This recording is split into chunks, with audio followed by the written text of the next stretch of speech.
بسم اللہ الرحمن الرحیم الحمد للہ نحمده ونصلی علی رسوله الکریم اما بعد رب زدنی علما۔ عزیز طلباء، آپ سب کا جامع رحمانی میں استقبال، چاہے جدید طالب علم ہو یا قدیم ہمارے طالب علم ہوں، جامع رحمانی میں آپ سب کا استقبال۔ آپ جامع رحمانی تشریف لائے ہیں، اس کا مطلب یہ نکلا کہ اللہ نے آپ کے ساتھ خیر کا ارادہ فرما لیا۔ من یرد اللہ خیرا یفقہہ فی الدین، اللہ جس کے ساتھ خیر اور بھلائی کا ارادہ کرتے ہیں، اللہ اس کو دین کی سمجھ عطا فرما دیتے ہیں۔ آپ جامع رحمانی تشریف لائے ہیں تاکہ دین کی سمجھ حاصل کریں، تفقہ حاصل کریں۔ اس کا مطلب یہ ہوا کہ اللہ رب العزت نے آپ کے ساتھ خیر کا ارادہ کیا، بلکہ خیر عظیم کا ارادہ کیا۔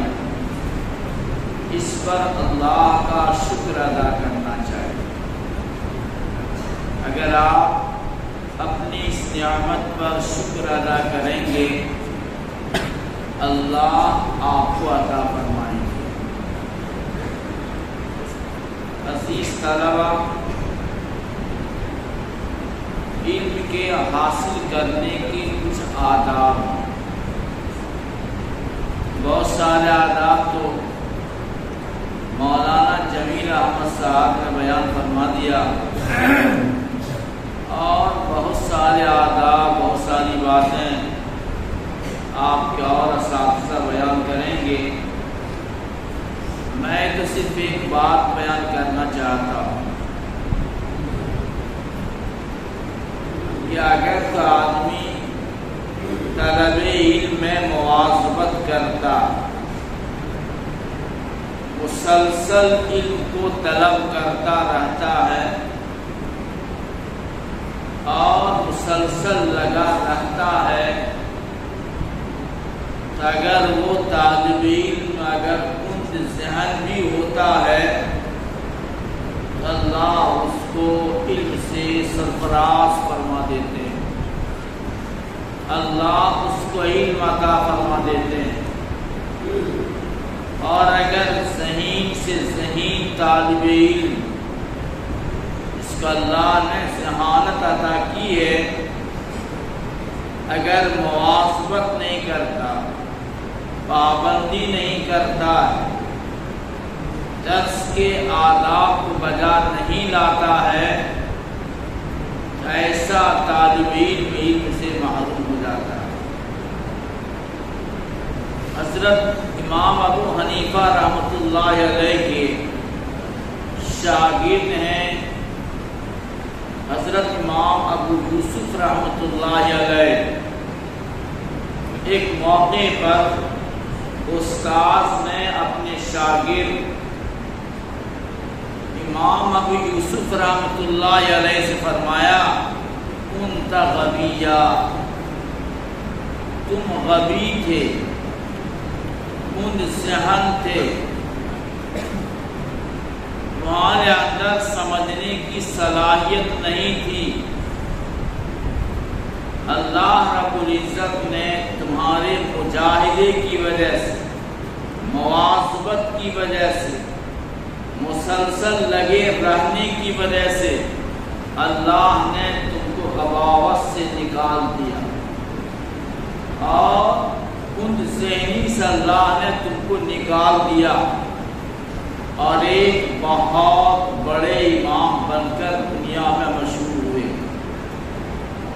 تو اگر آدمی غبی سے غبی ہو، لیکن لگن کے ساتھ اساتذہ کی بات کو توجہ کے ساتھ سنتا ہے تو اللہ اس علم کی نعمت عطا فرما دیتا ہے۔ حضرت مولانا مملوک علی صاحب رحمۃ اللہ علیہ جو استاد الکل کہلاتے ہیں، استاد العلماء کہلاتے ہیں، اس لیے کہ ہمارے دو بڑے بلکہ اکثر بڑے حضرات نے انہی سے علم حاصل کیا۔ حضرت مولانا مملوک علی صاحب رحمۃ اللہ علیہ، یہ حضرت مولانا قاسم صاحب نانوتوی رحمۃ اللہ علیہ، حضرت مولانا رشید احمد گنگوئی رحمۃ اللہ علیہ، مولانا مظہر صاحب نانوتوی رحمۃ اللہ علیہ، بلکہ بڑے بڑے علماء کے اساتذہ استاد ہیں مولانا مملوک علی صاحب رحمۃ اللہ علیہ، اور ان کا علم اتنا گہرا تھا، اتنا گہرا ان کا علم تھا کہ سر سید خان نے لکھا، ایک مقام پہ لکھا ہے کہ اگر دہلی کا کتب خانہ جلا دیا جائے،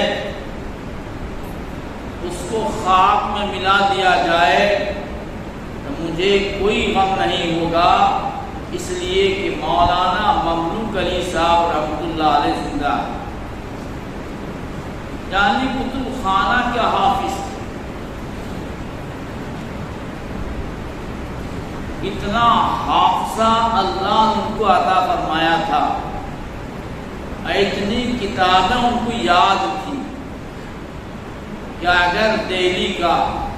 اس زمانے میں دہلی ہی دارالعلم کہلاتا تھا، اس زمانے میں دیوبند اور مزارالعلوم کہلاتا ہے، اس زمانے میں دہلی ہی دارالعلم کہلاتا تھا۔ اب کتنی کتابیں دہلی میں تھی کہنا مشکل ہے، لیکن سر سید صاحب فرماتے ہیں کہ اگر دہلی کا کتب خانہ جلا دیا جائے، کتابوں کو جلا دیا جائے تو مجھے غم نہیں ہے، اس لیے کہ مولانا مملوک علی صاحب رحمۃ اللہ علیہ زندہ ہے، دوبارہ ان کے حافظے سے کتاب لکھی جا سکتی ہے۔ ان کی ابتدائی تعلیم کا حال یہ تھا،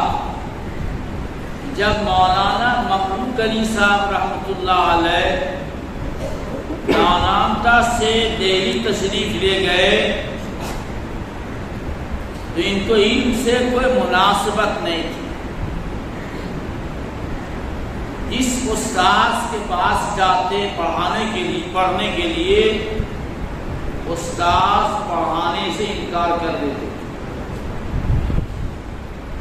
دیہاتی پن کی وجہ سے، حافظے کی کمزوری کی وجہ سے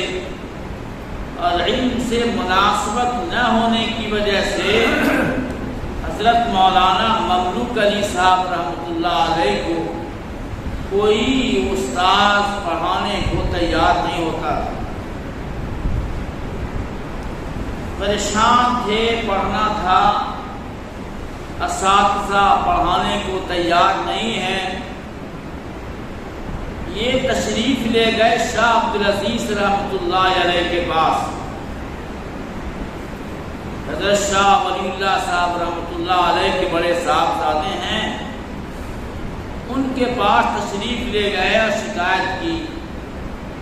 کہ میں جس کسی استاد کے پاس جاتا ہوں، عدمی مناسبت کی وجہ سے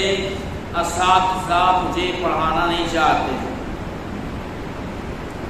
حضرت نے فرمایا کہ ہدایت النحو لے کر چلا آنا میرے پاس، میں چند روز تم کو پڑھا دوں گا، مناسبت پیدا ہو جائے گی، اس کے بعد جہاں جاؤ گے تم کو پڑھائیں گے۔ چنانچہ شاہ صاحب کی پڑھانے کی وجہ سے ہدایت النحو سے مناسبت پیدا ہو گئی، اس کے بعد جہاں گئے تو انہوں نے استاد نے پڑھایا، اور اتنے بڑے عالم ہوئے کہ سر سید احمد خان صاحب فرماتے ہیں کہ اگر کتب خانہ جلا دیا جائے تو کوئی حرج کی بات نہیں ہے۔ اس لیے آدمی کو کبھی یہ نہیں سمجھنا چاہیے کہ میرا حافظہ کمزور ہے، مجھے مناسبت نہیں ہے، مجھے کتاب سمجھ میں نہیں آتی ہے، یہ نہیں سمجھنا چاہیے، اپنے دھن میں لگے رہنا چاہیے۔ اللہ ہی آپ کو صحن بھی دیتے ہیں کسی کو، وہی اللہ بلا صحن والے بھی عطا کر سکتے ہیں۔ یہ شرط یہ ہے کہ آپ اس فن میں، اس علم میں لگے رہیں اور اپنی تمام تر تعلقات کو توڑ کر کے استاذ اور کتاب سے تعلق قائم کر لیں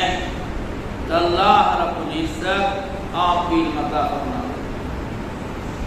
اس لیے جب ہم یہاں آئے ہیں ہم تمام تر تعلقات کو توڑ کر کے، خاص طور سے ہمارا جو تعلق موبائل سے ہو گیا ہے، اس تعلق کو توڑ کر کے ہم تعلق کتاب سے قائم کریں، اس لیے کہ موبائل میں ہر طرح کی باتیں اچھی بھی ہیں، خراب بھی ہیں، لیکن اچھی باتیں کم، خراب باتیں زیادہ ہیں۔ اور جس کو ہم سمجھتے کہ بات اچھی ہے، اگر آپ اس کتاب میں جائیں گے اس میں برائی چھپی بھی ہوگی۔ اس لیے ہمارا کہنا یہی ہے، ہمارا تعلق موبائل سے نہیں ہونا چاہیے، ہمارا تعلق کتاب سے ہونا چاہیے۔ یہ چند بات تھی جو میں نے آپ سے کہی ہے۔ اللہ ہمیں بھی آپ